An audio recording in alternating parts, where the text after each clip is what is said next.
Welcome back to Project 613. Today we are going to learn 4 mitzvot. The first 2 are in continuation to the meal offering that we started talking about yesterday. And that is basically an offering which is made out of a mixture of flour and oil with frankincense as well. And it was brought on a number of different occasions in the Holy Temple. And part of it was offered on the altar.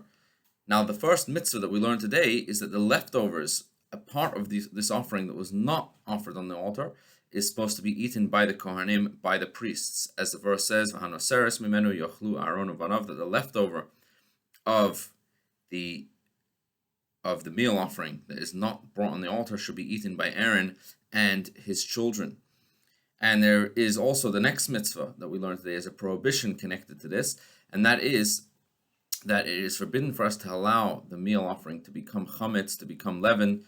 As the verse says, "Lo te'afeh chametz," it shall not be baked leavened. That means that the portion that's given for the Kohanim to eat, they need to bake it as matzah. They cannot bake it as bread. They cannot allow it to rise.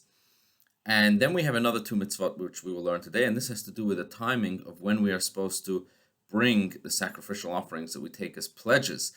The first is that it is a mitzvah to bring our sacrificial offerings, which we pledged voluntarily, in close proximity to the time that we made the pledge. And this means that we have to fulfill the pledge on the first one of the festivals following the time that the pledge was made. So if someone took upon themselves to bring a voluntary sacrifice to the Holy Temple, at the very next one of the 3 foot festivals of Pesach, Shavuot, or Sukkot, when it is a mitzvah to go up to the temple, it's then that they have an obligation to bring their sacrifice and to fulfill their pledge.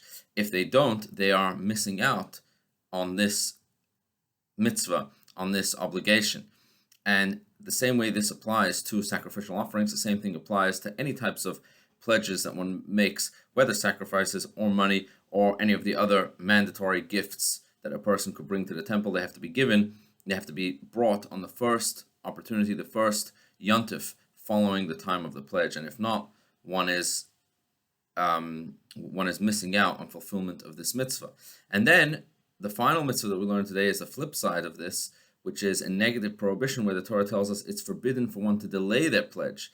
But here it's slightly different, because whereas when it came to the positive mitzvah is that one needs to bring their pledge on the very first opportunity, at the very first yontif coming up following their pledge, when it comes to the prohibition where the Torah tells us Lo ta'acher l'shalmo, you shall not delay your pledge. Here the Torah gives a person the full time of the 3 upcoming festivals, and only once 3 festivals pass and a person has still not brought their pledge, then they would have violated this prohibition. So again, the positive mitzvah to fulfill is that it should be done immediately at the first given opportunity. But in order for one to be in violation of the negative prohibition, that is only if 3 festivals have passed and the person has still not kept their pledge. Have a wonderful, wonderful day.